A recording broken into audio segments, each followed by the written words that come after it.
Dulu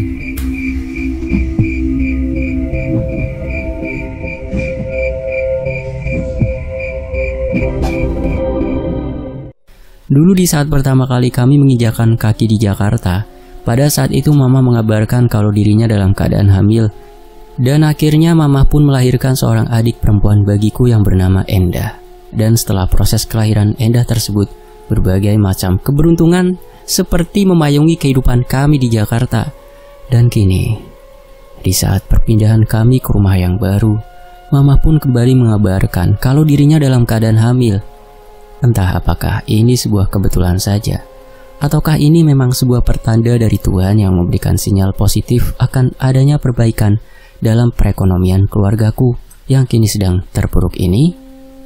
Engkus doakan semuanya akan berjalan baik-baik aja mah.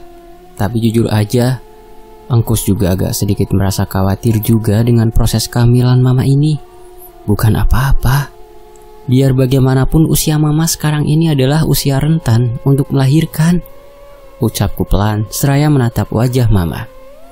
46 tahun, ya. Itu memang bukan usia ideal untuk Mama melahirkan anak kembali, Kus. Tapi Mama yakin apapun bisa terjadi di dunia ini. Kalau memang Tuhan menghendakinya, apapun akan dapat terjadi. Kalau memang Tuhan menghendakinya, termasuk jika Tuhan memang berkehendak memperbaiki kehidupan ekonomi keluarga kita ini. Gumamku lirih di antara pergerakan tangan Mama yang memainkan rambut di kepalaku ini. Sebaiknya kamu sekarang istirahat dulu, Kus. Kasihan teman kamu, sudah terlalu lama menunggu kamu di kamar. Dan jangan lupa untuk meminum teh manis yang sudah Mama buat ini. Sejalan dengan berakhirnya perkataan Mama, Mama pun terlihat berjalan memasuki kamarnya dan meninggalkanku dalam kesendirian. Mendapati kini aku telah berada seorang diri di ruang keluarga. Aku pun memutuskan untuk terlebih dahulu melihat-lihat keadaan di dalam rumah. Beberapa perabotan rumah tangga yang terkesan jauh dari kata modern nampak terlihat begitu dominan mengisi dan menghiasi rumah ini. Hal ini sungguh sangat jauh berbeda sekali dengan kehidupanku di Jakarta dulu, yang terkesan hidup dalam kemanjaan barang-barang yang serba modern. Kasihan Endah, pasti dia sangat menderita sekali menjalani hidup seperti ini, ucapku lirih seraya memandang sebuah radio yang sepertinya kini telah menjadi salah satu barang paling modern di rumah ini, di antara ketiadaan televisi dan peralatan elektronik lainnya. Ya Tuhan, semoga semuanya ini hanya sementara saja. Doaku di antara bunyi dari pergerakan jarum jam dinding. Kini telah puas aku memandangi seluruh sudut di dalam rumah. Aku pun akhirnya memutuskan untuk masuk ke dalam kamar, dengan terlebih dahulu mengambil 2 buah gelas air teh manis hangat dari atas meja. Kamu kemana aja sih, Bos? Lama-lama aku merinding nih jika harus berada di tempat sesunyi ini sendirian, sambut Irfan begitu melihat kehadiranku di dalam kamar. Mendapati sambutan Irfan tersebut, aku pun segera meletakkan 2 buah gelas air teh manis hangat di atas meja. Ah, dasar penakut kamu, Van. Justru di tempat sunyi ini seharusnya kita bisa menyegarkan pikiran kita ini dari pelajaran-pelajaran rumit yang selama ini menjejali pikiran kita, ucapku sambil meminta Irfan untuk melemparkan bungkusan rokok yang berada dekat di tempatnya berbaring. Kini begitu melihat aku yang telah mendapatkan posisi duduk di lantai, Irfan pun segera beranjak turun dari atas tempat tidur dan mengambil posisi duduk di depanku. Bapak sama adik kamu kemana, Kus? Kok sepertinya dari tadi aku nggak melihat mereka ya? Tanya Irfan begitu aku telah menyelutkan sebatang rokok dan menghisapnya dalam-dalam. Adikku udah tidur, Van. Kalau bapak sih, kata Mama, sedang pergi ke kampung karena ada sedikit keperluan. Jawabku singkat seraya menghirup air teh manis hangat yang sepertinya kini tinggal menyisakan sedikit kehangatannya. Kus, kamu lama sekali belum menjawab pertanyaan aku tadi mengenai bagaimana kamu bisa mengetahui keberadaan jalan setapak itu. Padahal di saat mobil yang kita tumpangi tadi berhenti pun, aku sama sekali tidak melihat keberadaan batu kalipsar itu. Tanya Irfan kembali dengan ekspresi rasa keingintahuannya yang besar. Bingung, mungkin itu adalah sebuah perkataan yang tepat untuk menggambarkan perasaan hatiku di dalam menyikapi sebuah pertanyaan yang baru saja terucap dari mulut Irfan. Keinginan aku untuk berkata jujur atas apa yang telah aku alami kini seperti terbentur oleh keraguanku yang merasa tidak yakin dengan apa yang telah aku alami tersebut. Dan sepertinya keraguan yang aku rasakan tersebut sangatlah beralasan. Hal ini didasari oleh perkataan Mama yang mengatakan bahwa bapak saat ini tidak sedang berada di rumah. Jadi sangatlah tidak mungkin kalau sebuah sosok yang menyerupai wujud seseorang itu adalah bapak. Apalagi sosok tersebut terlihat bergerak menuju ke arah rumahku. Dan jikalau aku harus menduga kalau sosok yang aku lihat tersebut adalah Mama ataupun Enda, sepertinya hal tersebut semakin menjadi tidak mungkin. Karena aku merasa sangatlah tidak mungkin bagi Mama dan Enda untuk beraktivitas di tempat yang segelap dan sesunyi itu. Entahlah sosok siapa yang sebenarnya telah aku lihat itu. Tapi yang pasti saat ini aku berusaha untuk kembali menanamkan sebuah pemikiran positif atas apa yang telah aku alami tersebut. Dan pemikiran positifku itu sangatlah jauh dari sesuatu yang bersifat tidak logis. Kok kamu jadi bengong begitu, Kos? Jadi curiga aku nih, ujar Irfan di antara keterdiamanku ini. Curiga apaan sih, Van? Udah deh, sebaiknya kamu jangan mikir yang aneh-aneh. Tadi itu emang secara nggak sengaja aku melihat keberadaan batu kali besar yang berada di sisi jalan itu. Dan di saat itu juga aku berpikir kalau kita sebenarnya sudah tiba di tujuan. Jawabku seraya menyembunyikan rasa bersalahku atas perkataanku yang tidak jujur ini. Tidak mungkin, Kos. Kamu pasti sedang berbohong nih. Mana mungkin kamu bisa melihat keberadaan batu kali itu di tengah kondisi yang gelap seperti itu? Sanggah Irfan atas jawaban yang baru saja terucap dari mulutku ini. Mendapati sanggahan Irfan tersebut, aku pun hanya bisa tersenyum kecut seraya menatap ke arah jam dinding yang telah menunjukkan pukul 11 malam. Kini setelah beberapa saat lamanya aku dan Irfan kembali terlibat dalam pembicaraan yang tidak jelas arah dan tujuannya. Aku pun memutuskan untuk terlebih dahulu beranjak tidur, dikarenakan aku sama sekali tidak melihat tanda-tanda kalau Irfan sudah mengantuk. Van, jangan lupa untuk mematikan lampu dan menutup jendela kamar kalau kamu udah mengantuk ya, pintaku kepada Irfan di antara pergerakan kain sarung yang mulai menutupi tubuh ini. Seiring dengan pergerakan Irfan yang menganggukkan kepalanya, Irfan pun nampak kembali menyulutkan sebatang rokok untuk menggantikan batangan rokok yang telah dimatikannya. Entah sudah berapa lama aku terlelap dalam tidur lelap ini. Rasa lelah yang aku rasakan malam ini seperti menjadi perpaduan sempurna dengan rasa sunyi yang menyelimuti tempat ini. Hingga akhirnya di saat perpaduan sempurna itu mulai menerbangkan semua khayalanku di dalam bingkai mimpi-mimpi indah, sebuah guncangan halus yang aku rasakan pada tubuh ini dengan seketika membuyarkan semua mimpi-mimpi indah tersebut. Kini, di antara keterbukaan pandangan mataku yang masih berselimutkan kegelapan ruangan kamar, nampak terlihat Irfan kembali mencoba mengguncang-guncangkan tubuhku dengan guncangan yang lebih kasar dibandingkan dengan yang pertama kali aku rasakan. Kus, bangun Kus, anterin aku dong, pinta Irfan dengan lirih, seraya menunjukkan ekspresi wajahnya yang aneh. Mendapati hal tersebut, aku pun segera memaksakan diri untuk membuka lebar pejaman mata ini dan menatap ke arah wajah Irfan. Ampun Devan, kamu kenapa sih? Malam-malam begini ganggu orang tidur aja. Tolong anterin aku ke kamar mandi Kus, perutku mules banget nih, udah gak tahan lagi, ucap Irfan kembali di antara keterdiamanku yang mencoba menahan tawa akibat melihat ekspresi wajah Irfan yang sudah semakin tidak menentu. Wah, gila aja lu Van, laki-laki kau minta dianterin, udah kamu sana ke kamar mandi sendiri, itu kamar mandinya ada di dekat dapur. Seiring dengan perkataan yang terlontar dari mulutku tersebut, aku pun segera kembali menarik kain sarung untuk menutupi wajah ini dari pandangan mata Irfan. Mendapati itu, Irfan pun terdiam beberapa saat hingga akhirnya sejalan dengan terdengarnya suara yang terdengar dari arah pintu kamar. Kini aku sudah bisa memastikan kalau Irfan telah beranjak keluar dari dalam kamar. Dasar penakut, gumamku di antara tawa kecil di mulut ini. Kini begitu mendapati sudah tidak adanya lagi gangguan dari Irfan, aku pun memutuskan untuk kembali memejamkan mata ini.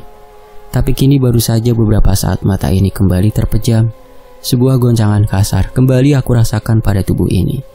Merasakan hal tersebut, aku pun segera menyingkirkan kain sarung yang menutupi wajah dan mendapati Irfan yang tengah berdiri di sisiku dengan ekspresi wajahnya yang lelah karena tengah menahan sesuatu. Kus, jangan salahin aku ya kalau aku akhirnya... kamu kenapa sih, Van? Jadi penakut kayak begini. Ya udah, ayo. Aku anterin kamu ke kamar mandi. Gerutuku dengan menahan rasa kesal.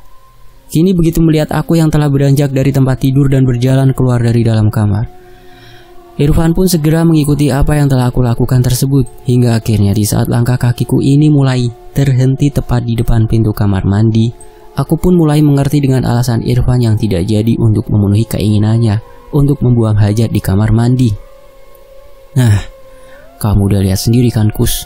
Bagaimana juga aku bisa membuang hajat kalau kamar mandinya seperti itu? Ujar Irfan begitu melihat aku yang tengah memperhatikan keadaan di dalam kamar mandi. Seiring dengan perkataan Irfan tersebut, nampaknya di hadapanku, keadaan di dalam kamar mandi yang tidak memperlihatkan adanya tempat untuk membuang hajat. Wah, sorry Van. Aku memang belum memeriksa kamar mandi. Sepertinya tempat untuk membuang hajat ada di luar rumah ini. Kebetulan sedari datang tadi, memang aku sama sekali belum memeriksa keadaan di sekitar rumah ini. Ucapku seraya mengajak Irfan untuk melangkah keluar dari dalam rumah. Sempat terlihat sebuah ekspresi keraguan di wajah Irfan. Begitu aku mengatakan kalau ada kemungkinan jika tempat membuang hajat itu berada di luar rumah ini. Tapi hal tersebut tidaklah mengurungkan niatku untuk tetap mengajak Irfan keluar dari dalam rumah. Kini seiring dengan langkah kaki kami yang telah berjalan keluar dari dalam rumah, melalui pintu rumah yang menghubungkan dengan halaman belakang, kami pun bisa melihat keberadaan dari sebuah bangunan yang berbahan dasar kayu berkombinasi dengan batangan bambu berada tidak jauh dari tempat kami berdiri, dan juga keberadaan dari sebuah jamban kecil yang letaknya terlihat agak menjauh dari bangunan kayu tersebut. Mendapati itu, aku pun segera mengajak Irfan untuk segera berjalan menuju ke arah jamban. Waduh, Kus, andai saja aku tahu kalau rumah kamu seperti ini, aku bakal mikir 1000 kali untuk ikut sama kamu, ujar Irfan sambil menggelengkan kepalanya. Berisik kamu, Van. Makanya otak kamu itu jangan sering dikasih asap kemenyan. Jadinya begini deh, lu jadi suka mikir yang aneh-aneh, Van. Selorohku yang berbalas tawa kecil Irfan. Bangunan kayu itu fungsinya untuk apa ya, Kus? Ucap Irfan kembali di antara langkah kaki kami yang terus berjalan menuju ke arah jamban. Kini begitu mendapati perkataan Irfan tersebut, pandanganku pun segera tertuju pada bangunan kayu. Dan entah mengapa pikiranku langsung mengatakan kalau bangunan kayu tersebut sepertinya memang diperuntukkan untuk menyimpan sesuatu. Hal ini didasari oleh keadaan bangunan kayu yang bisa dikatakan menyerupai sebuah bentuk bangunan kandang. Aku nggak tahu, Van. Tapi sepertinya bangunan itu bisa dikatakan hampir menyerupai sebuah kandang. Ujarku di antara semilir angin dingin yang mulai terasa menusuk kulit tubuh ini. Lama aku kembali terdiam menatap ke arah bangunan kayu. Hingga akhirnya di saat keterdiamanku tersebut, Irfan pun memutuskan untuk kembali berjalan menuju ke arah jamban dan meninggalkanku seorang diri dalam menatap ke arah bangunan kayu. Kamu tunggu di sini aja ya, Kus. Jangan ninggalin aku, teriak Irfan begitu meniti sebuah jembatan bambu yang sepertinya memang diperuntukkan sebagai jalan untuk menuju ke lokasi jamban yang berada di tengah sebuah kolam ikan atau empang yang berukuran tidak terlalu besar. Kini mendapati Irfan yang sudah menghilang di dalam jamban tersebut, aku pun kembali mengarahkan pandangan mata ini ke beberapa sudut halaman rumah yang terlihat berselimutkan kegelapan malam.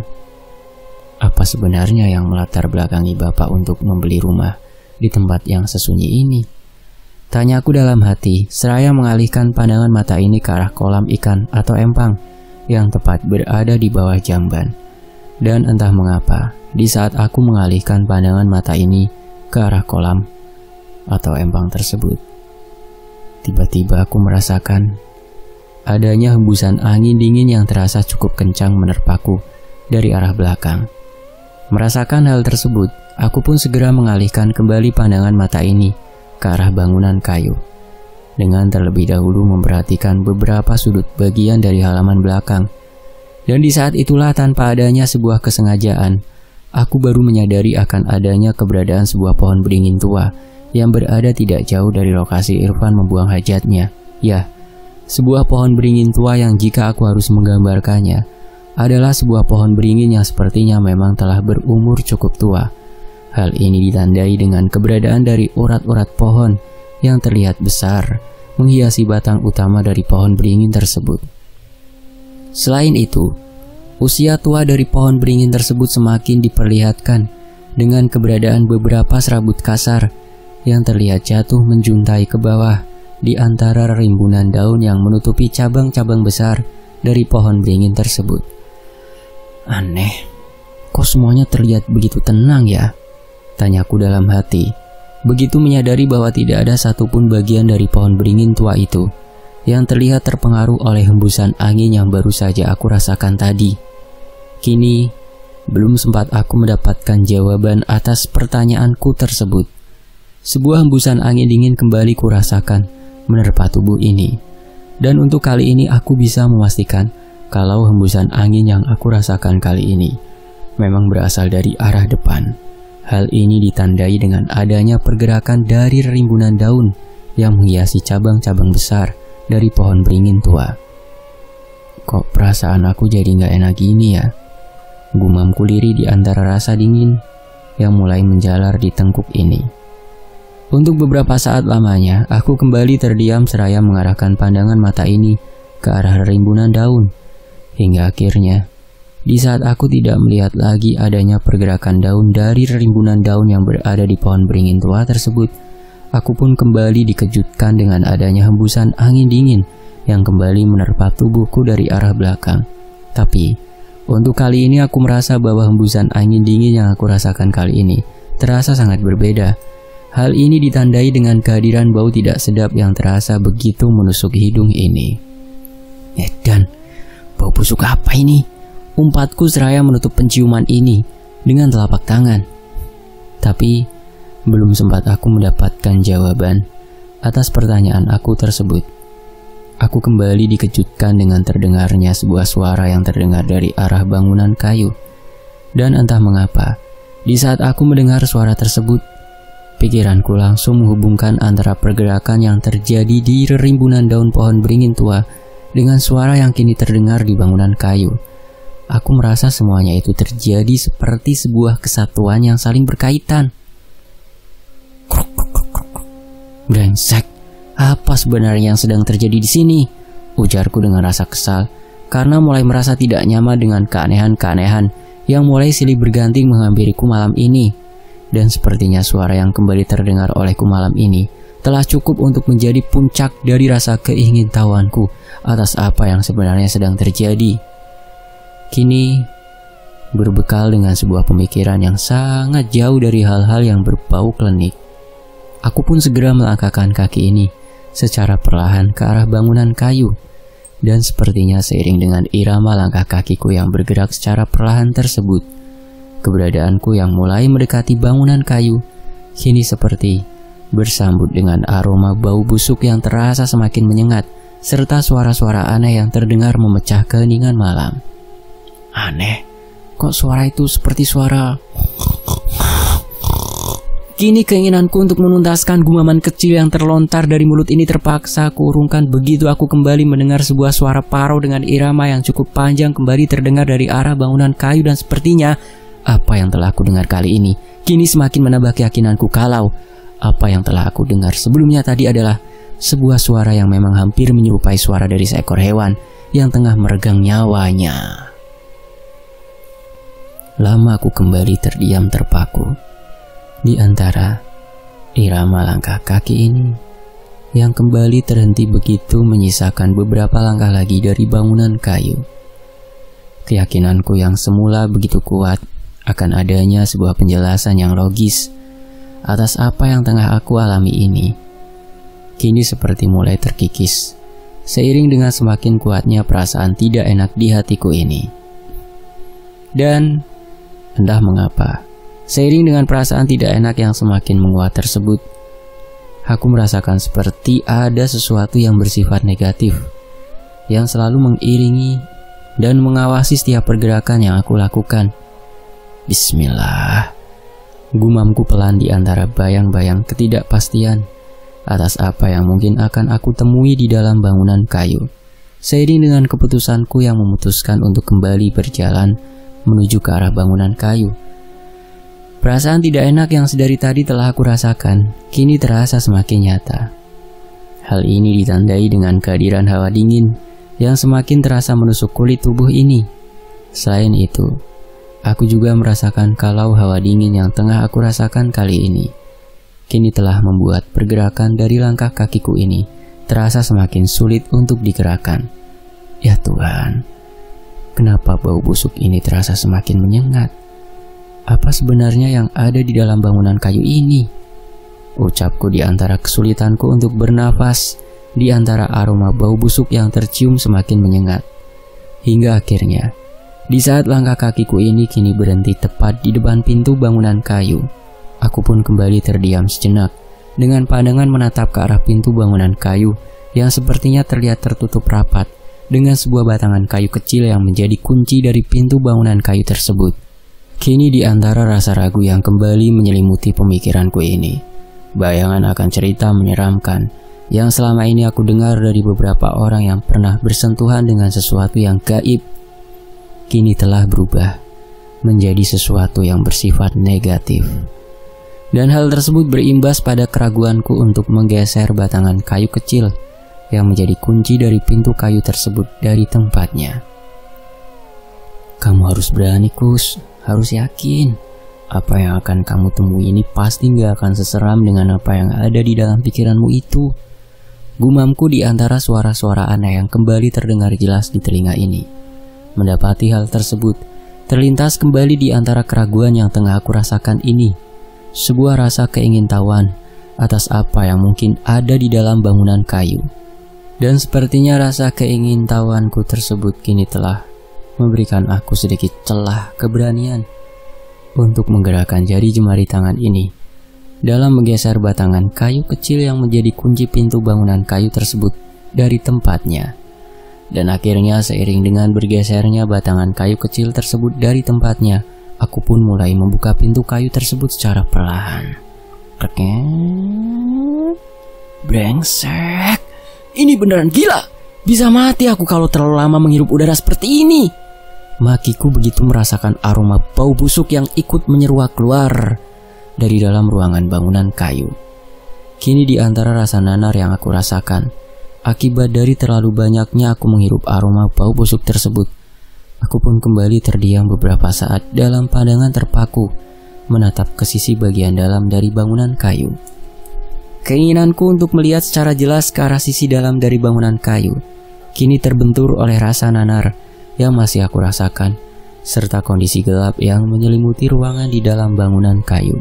Hingga akhirnya, setelah rasa nanar yang aku rasakan ini terasa mulai memudar dari penglihatan mata ini, aku pun mulai dapat melihat keberadaan dari beberapa bekas cahaya malam yang masuk melalui celah yang terdapat pada dinding kayu yang berkombinasi dengan susunan batangan bambu. Dan sepertinya keberadaan dari beberapa bekas cahaya yang masuk ke dalam ruangan tersebut kini telah memberikan aku sedikit penerangan untuk menatap secara lebih jelas kondisi di dalam ruangan bangunan kayu.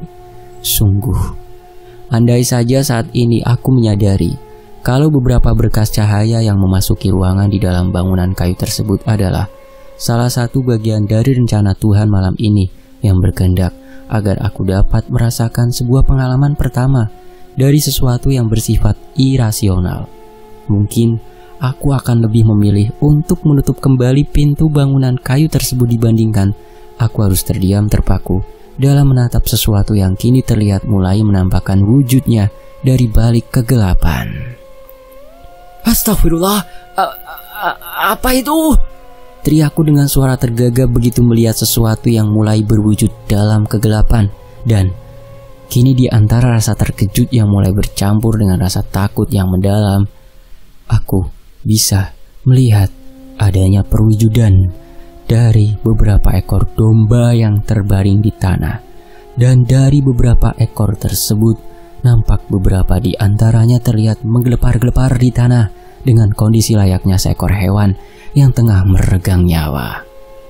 Mendapati pemandangan tersebut, aku pun segera beringsut mundur menjauhi pintu kayu dan berharap apa yang telah aku lihat kali ini adalah sebuah bagian akhir dari pengalaman aneh yang aku alami malam ini. Tapi sepertinya seiring dengan langkah kakiku yang beringsut mundur ke belakang, semua harapan itu kini seperti beranjak memudar bersamaan dengan kehadiran perwujudan menyeramkan lainnya yang hadir di dalam ruangan. Sial, ini gak mungkin, teriakku di antara rasa panik yang mulai menguasai diri ini. Dan kini, seiring dengan tatapan mataku yang seperti tersihir untuk menatap kembali ke dalam ruangan bangunan kayu, nampak terlihat keberadaan dari sesosok perwujudan yang jika aku tidak salah menggambarkannya, sesosok perwujudan tersebut terlihat menyerupai sosok bayi yang tengah menggeliat-geliat di antara beberapa ekor domba yang tengah menggelepar meregang nyawa di tanah. Kini seakan belum cukup bagi perwujudan-perwujudan aneh itu untuk memperlihatkan kepadaku akan semua pemandangan yang menyeramkan ini. Rasa takutku pun kembali dihentakkan tinggi bersamaan dengan kehadiran sosok perwujudan hitam yang terlihat begitu menyatu dengan kegelapan yang menyelimuti ruangan bangunan kayu. Bahkan beberapa berkas cahaya malam yang masuk dan memberikan sedikit penerangan di dalam ruangan seakan-akan tidak mampu untuk menyingkap kegelapan dari sesosok perwujudan hitam tersebut. Walaupun demikian, aku masih bisa memastikan kalau sesosok perwujudan hitam tersebut terlihat bersandar di dinding kayu dalam posisi berjongkok dengan kedua lututnya yang dipergunakan sebagai bagian tumbuhan bagi kepalanya, sehingga antara lutut dan kepala tersebut terlihat bagaikan sebuah satu kesatuan yang saling menyatu. Mendapati itu, entah mengapa kini aku merasakan pergerakan kakiku yang tengah beringsut mundur ke belakang kini terasa sangat sulit untuk digerakkan. Bahkan kini di antara kesulitanku untuk melangkah tersebut, aku merasakan adanya sebuah dorongan pada tubuh ini yang berasal dari arah belakang. Dan hal tersebut kini telah membuat keinginanku untuk beringsut mundur perlahan mulai tergantikan oleh sebuah kekuatan tidak kasat mata yang mendorong tubuhku ini untuk kembali melangkah maju guna menghampiri sosok menyeramkan yang tengah berada di hadapanku ini. Ampun, siapa kamu? Mau apa kamu? Ya Tuhan, tolong aku, tolong! Gumamku di antara ketidakberdayaan ini, dan sepertinya seiring dengan gumaman atas ketidakberdayaanku tersebut, Tuhan sepertinya memang masih belum berkehendak untuk menempatkanku masuk lebih jauh ke dalam situasi yang tidak irasional ini. Hingga akhirnya, seiring dengan terdengarnya suara geraman yang berlanjut dengan suara tawa panjang dari sesosok perwujudan hitam yang tengah bersembunyi di dalam kegelapan ruangan bangunan kayu, aku melihat sesosok perwujudan hitam tersebut nampak merengkuh bayi yang tengah menggeliat di tanah ke dalam pelukannya, lalu menyamarkannya di dalam kegelapan. Lari, mungkin itu adalah sebuah pilihan yang tepat bagiku saat ini. Begitu aku kini menyadari bahwa semua gambaran menyeramkan yang ada di hadapanku ini perlahan mulai memudar dari pandangan mata, dan kini seakan tidak ingin kehilangan momen berharga tersebut, aku pun segera memutuskan untuk berlari meninggalkan bangunan kayu tersebut. Tapi kini baru saja beberapa langkahku berlari dan hendak masuk ke dalam rumah, ingatanku akan keberadaan seseorang yang masih berada di luar sana telah mengurungkan niatku untuk melangkahkan kaki ini masuk ke dalam rumah. Astaga Evan, sial, kenapa dia harus masih berada di luar sana? Umpatku penuh dengan rasa sesal.